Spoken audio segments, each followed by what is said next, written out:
किराएदारनी।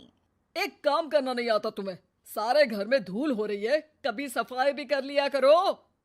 यहाँ पूरा दिन लगकर दोनों बाप बेटे का काम करो, साथ में ताने भी सुनो। जब मैं बोलती हूँ कि ऊपर वाले पोर्शन में किराएदार रख लो, अरे सफाई भी रहेगी, पैसे भी आएंगे, तब तो किसी को मेरी बात सुननी नहीं होती। हो गया टैप रिकॉर्डर शुरू। ये कहते हुए राज घर से बाहर निकल जाता है, जिसके बाद शिविन अपने कमरे से निकलकर नेहा के पास आता है। क्या यार मम्मी, कितनी बार बोला है टाइम से उठा दिया करो, हो गया ना मैं कॉलेज के लिए लेट।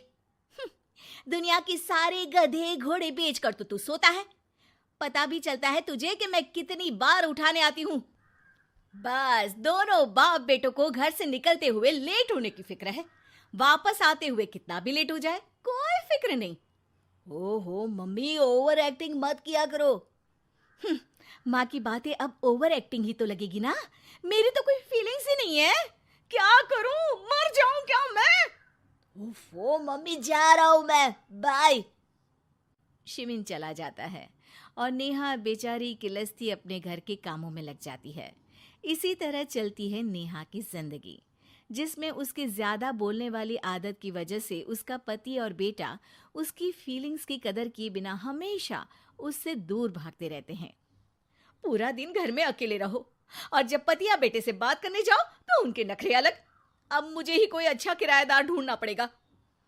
इसी के साथ नेहा किराएदार की खोज शुरू कर देती है, जिसके कुछ महीनों बाद दूसरे शहर से यहाँ पढ़ने के लिए आई निम्मी घर ढूंढते हुए नेहा के पास आती है और वो उसे किराए पर रख लेती है।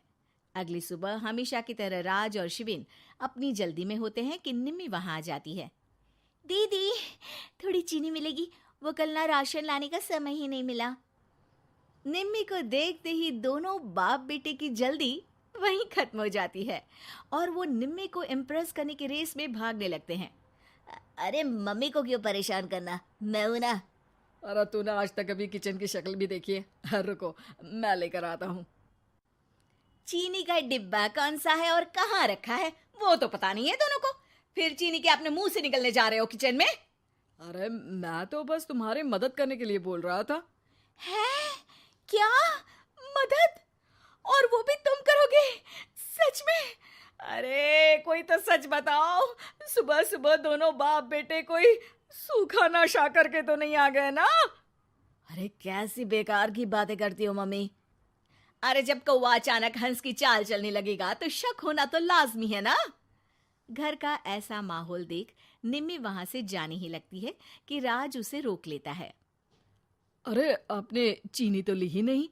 इट्स ओके भैया, मैं आज बिना चाय की ही कॉलेज चली जाऊंगी। जहां एक तरफ भैया सुन राज का दिल टूट जाता है, वहीं कॉलेज सुन शिविन खुश हो जाता है। वैसे आप कौन से कॉलेज में हो? इस पर निम्मी जवाब देने ही वाली होती है, लेकिन नेहा टोकते हुए बीच में बोल पड़ती है। अब दोनों को देर नहीं हो रही। हद है इनसे भी, कहीं बात बनने ही नहीं देंगे मेरी तो। अरे जा रहे, अब यहाँ बचाई क्या है? इस पर निम्मे के पीछे पीछे शिविन कॉलेज की तरफ और राज ऑफिस चला जाता है। इसी तरह दिन बीतने लगते हैं, जिसमें अब सुबह जल्दी जाना और शाम लेट आने का सिलसिला सुबह लेट जाना और शाम जल्दी आने में बदल जाता है।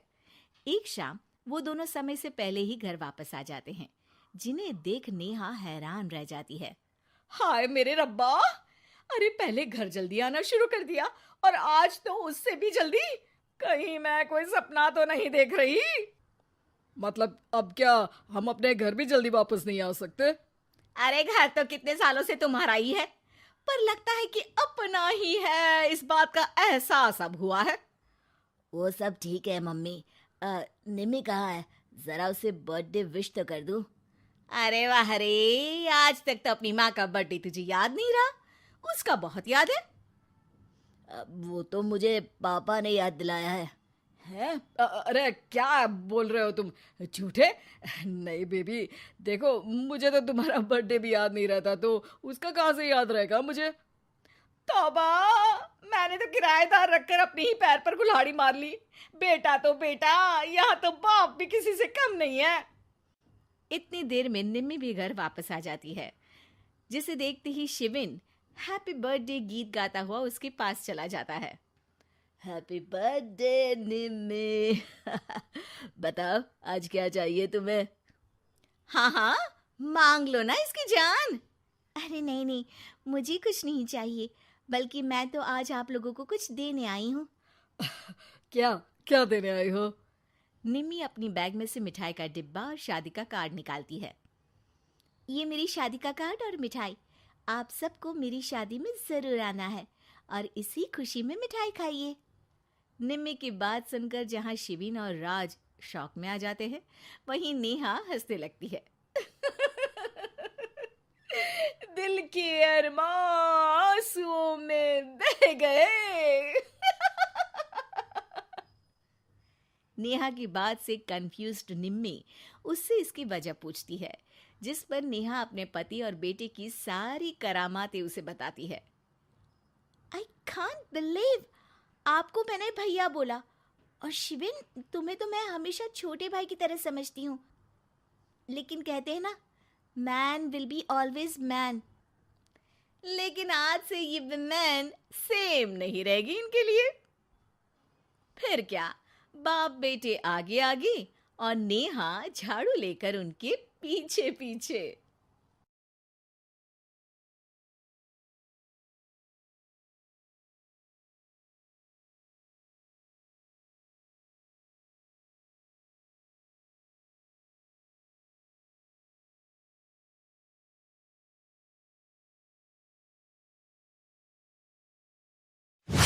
यमुनानगर में सीता अपने बेटे कुशल के साथ रहती थी। बेटे कुशल के बड़े हो जाने पर वो उसकी शादी पास ही के गांव की एक लड़की खुशी से करवा देती है। बहू, तू जैसी खूबसूरत बहू तो इस पूरी सोसाइटी में किसी की नहीं। बस अब तू इस घर की सारी जिम्मेदारी उठा ले तो मेरी चिंता खत्म। ये ले इस घर की चाबी, अब से ये तेरे हवाले। माँ जी, आप चिंता मत कीजिए, मैं इस घर का पूरा ध्यान रखूंगी। देखिएगा, आपको शिकायत करने का भी कोई मौका नहीं मिलेगा। मैं आपके लिए गाजर का हलवा बनाकर लाती हूँ।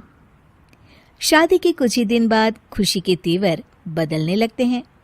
माँ जी, मैं आपसे कह देती हूँ, मैं इस घर की बहू हूँ, कोई नौकरानी नहीं जो हर समय आपकी बात मानूं। बहू, मैं तो बस ये कह रही थी कि तू हर समय फोन पर ये किससे बात करती रहती है। हर समय तेरा फोन बिजी आता है। ये बात कुशल को पसंद नहीं बेटा। हाँ हाँ, मेरी तो हर बात सबको बुरी ही लगती है। अब शादी को कई महीने बीत चुके हैं, मगर खुशी कभी भी खुश नहीं रह पाती और वो अपने पति और सास से भी हमेशा झगड़ती रहती है। असल में शादी से पहले उसका एक प्रेमी होता है, गोविंद। वो उससे आज भी छुप छुप कर मिलती है। गोविंद, मैं अपने पति और सास के साथ खुश नहीं हूँ, चलो ना हम भाग जाते हैं। तुम एक काम करो, घर से सारा कीमती सामान ले आओ, उसके बाद मौका देखकर हम भाग जाएंगे। खुशी के पति और सास उसे बहुत प्यार करते हैं, मगर खुशी फिर भी उन्हें धोखा देती है और धीरे धीरे अपने घर से कीमती सामान को चोरी करके गोविंद को देने लगती है। उसकी सास को घर से सामान चोरी होने का संदेह होने लगता है। बेटा, समझ नहीं आ रहा, ये घर से धीरे धीरे सामान कैसे गायब हो रहा है। कौन सा सामान माँ?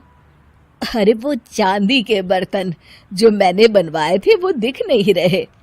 यहीं कहीं होंगे माँ, आपकी बहू ढूंढ देगी। कितने बेवकूफ हैं ये माँ बेटे, इनका सारा सामान मैं गायब कर दूंगी और इनको पता भी नहीं चलने दूंगी। और इस तरह से धीरे धीरे खुशी घर का सारा कीमती सामान चोरी करके गोविंद के पास रखवा देती है और कुछ महीनों बाद उनके पास बहुत कीमती सामान इकट्ठा हो जाता है और दोनों भागने की योजना बनाते हैं।